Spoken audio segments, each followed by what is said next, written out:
scripture reading for this morning is from the Gospel according to John, chapter 9.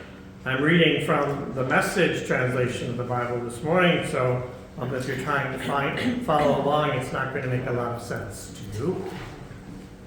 It's a long reading, so I'm going to try to make it as interesting as possible for you. Walking down the street, Jesus saw a man blind from birth. His disciples asked, "Rabbi, who sinned, this man or his parents, causing him to be born blind?" Jesus said, "You're asking the wrong question. You're looking for someone to blame. There is no such cause-effect here. Look instead for what God can do. We need to be energetically at work for the one who sent me here, working while the sun shines. When night falls, the workday is over. For as long as I am in the world, there is plenty of light. I am the world's light." He said this and then spit in the dust, made a clay paste with the saliva, rubbed the paste on the blind man's eyes, and said, "Go, wash at the pool of Siloam." Siloam means sent. The man went and washed and saw. Soon the town was buzzing.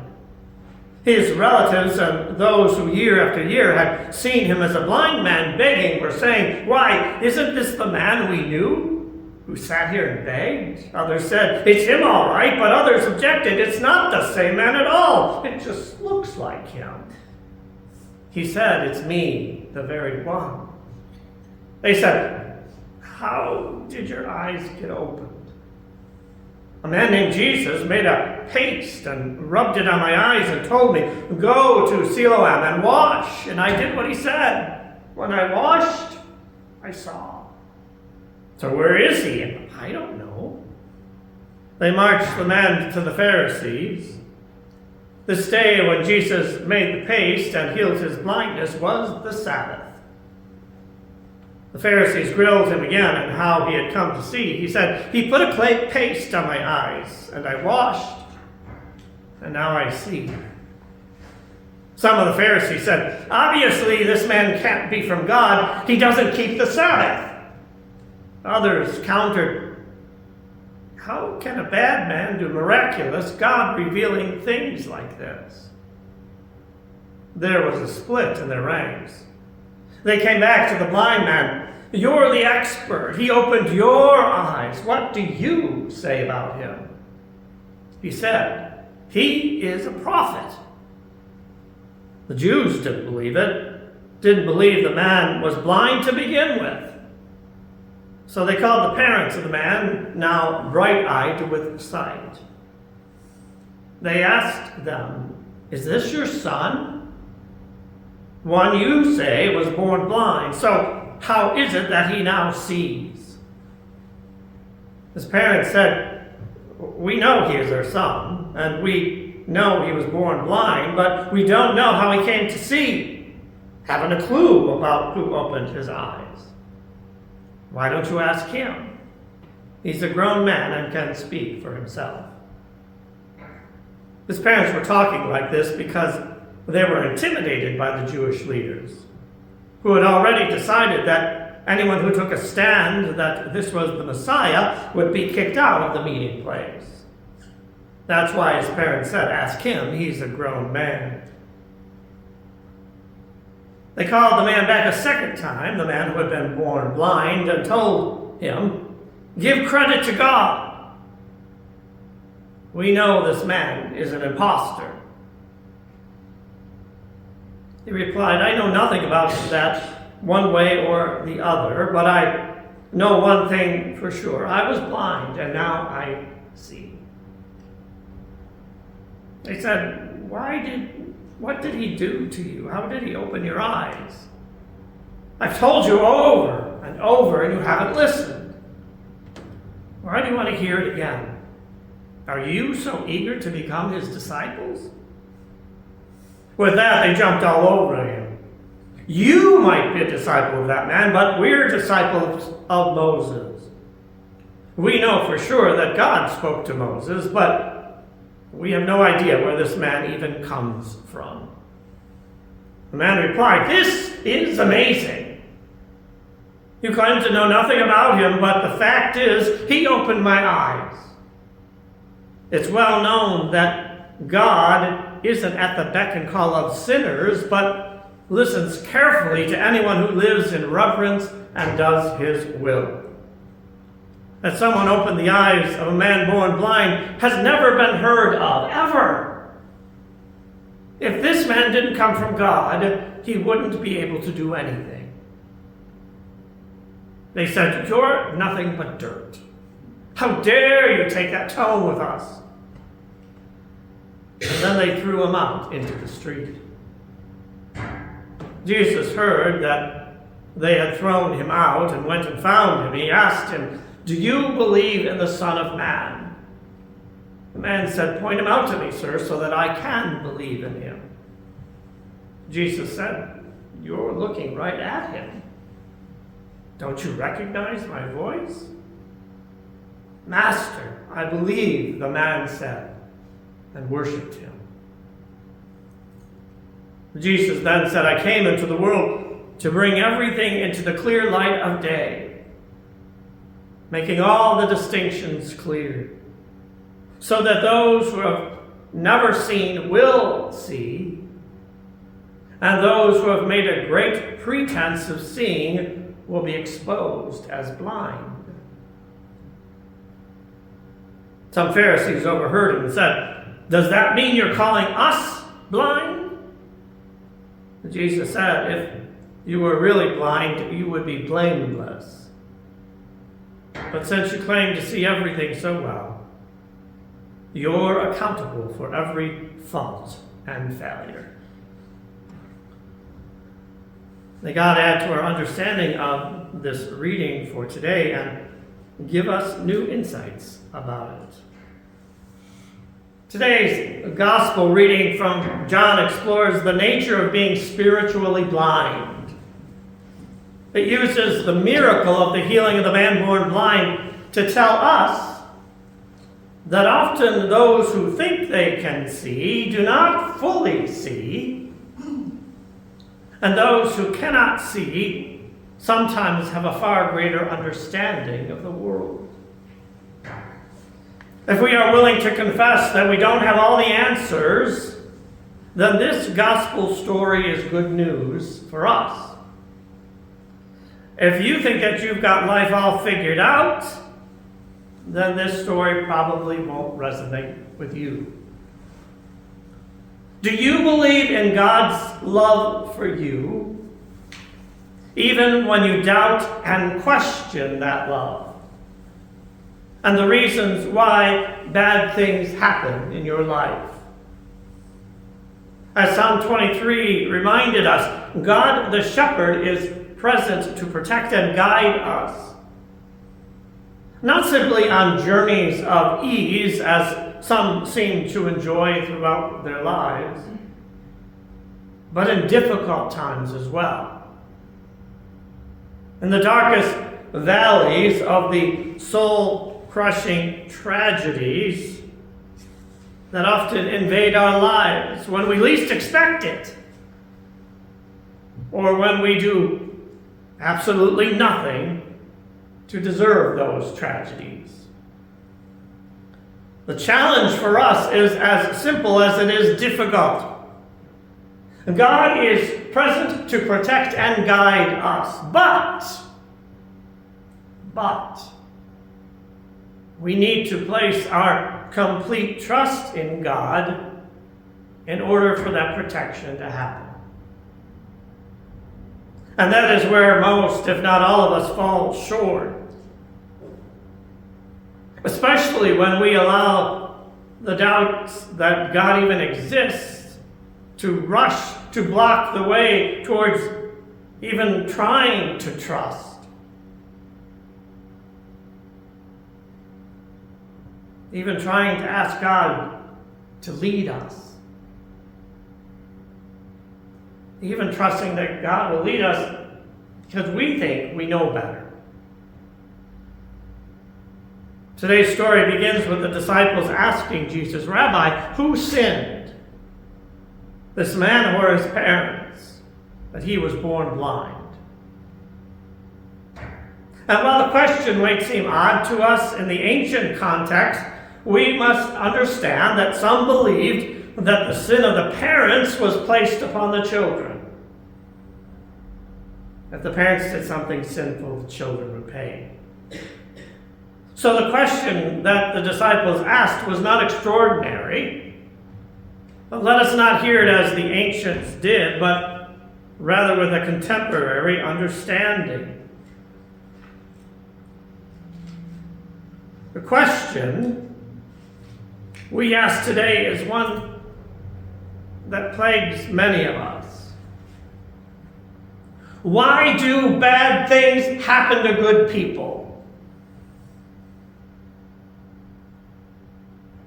Why do bad things happen to God's people? I've asked that question of God more times than I can count.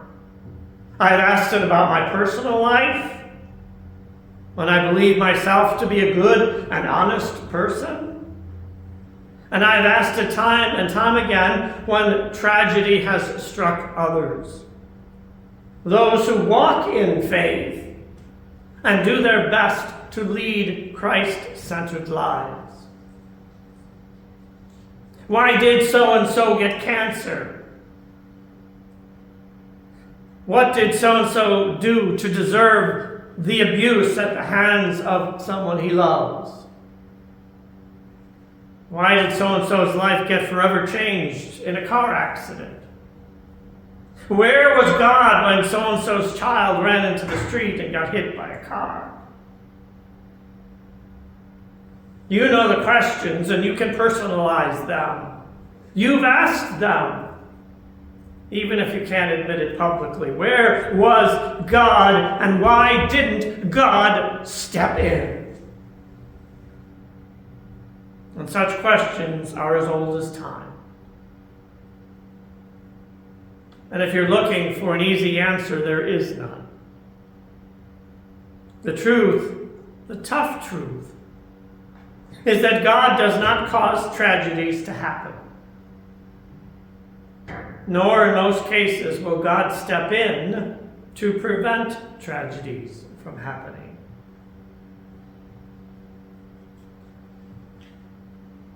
That's tough to hear, isn't it? Especially tough because we want to believe that if we're good enough, if we're generous enough, if we're trusting enough, that God will protect us from harm. Didn't I say that just a moment ago? That if we trust God, God will give us what we need to live a full and abundant life. Didn't I just say that God will protect us? And there is the challenge of being faithful in a world where unfaithfulness seems to be rewarded, where the good suffer, and the not-so-good folks seem to get away with murder, as they say.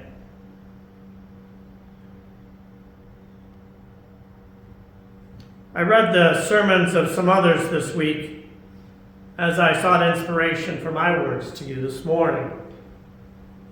One pastor suggested that, and listen to this, our terrible times can be fertile ground from which blessings spring. Our terrible times can be fertile ground from which blessings spring. I sat with that for a long time, for it greatly troubled me. How dare this preacher suggest such a thing, I declared. It sounds like something a pastor would say to reassure their congregation that bad things are a way for God to prove that Easter morning follows the Good Fridays of our lives. That triumph follows tragedy. And I wasn't ready to hear that, let alone embrace it, even as I know in my heart, and I've preached many times, that God can do amazing things with the broken pottery of our lives. In the gospel story for today, the healing of the man born blind demonstrates the power of God. At least that's what we're supposed to understand. And furthermore, we must not dwell on our current trials and trust that God will use them not only to bless us in time, but to allow our faithful witness to minister to others as we wait.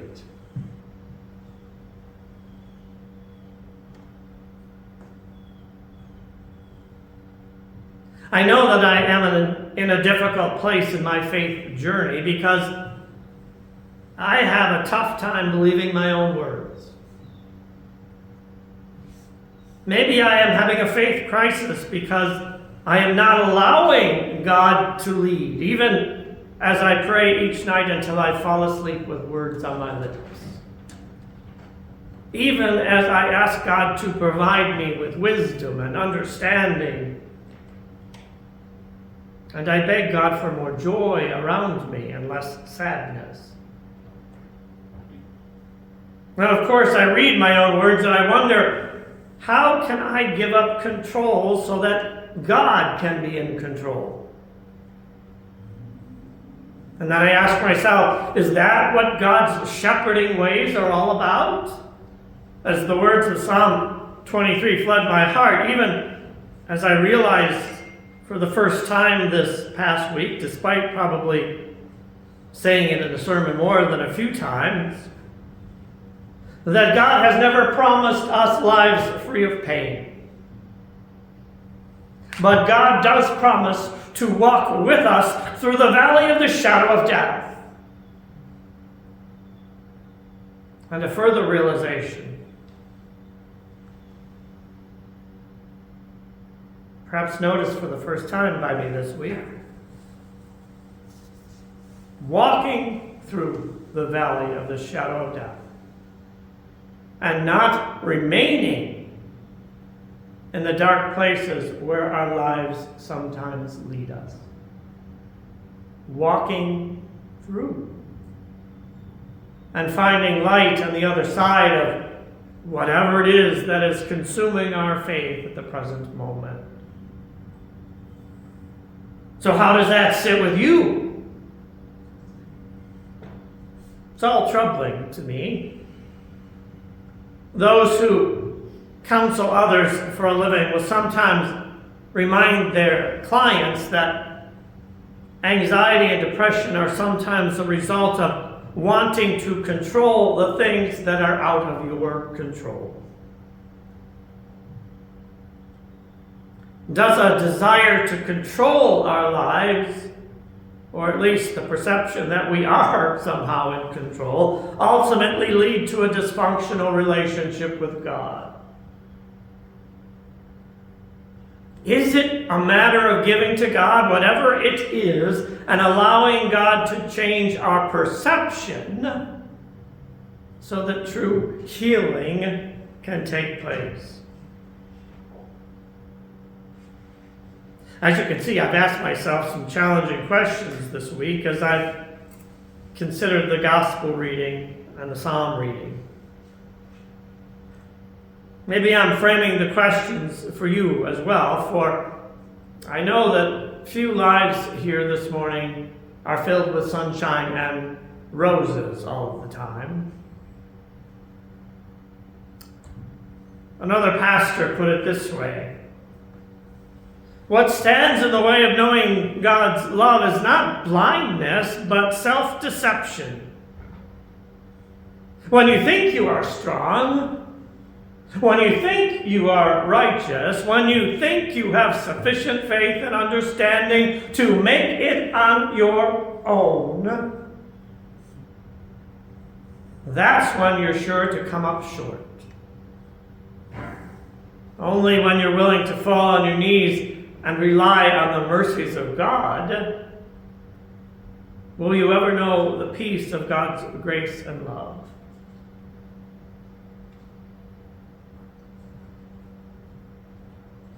Is a confession of spiritual blindness necessary to allow God to lead in our lives?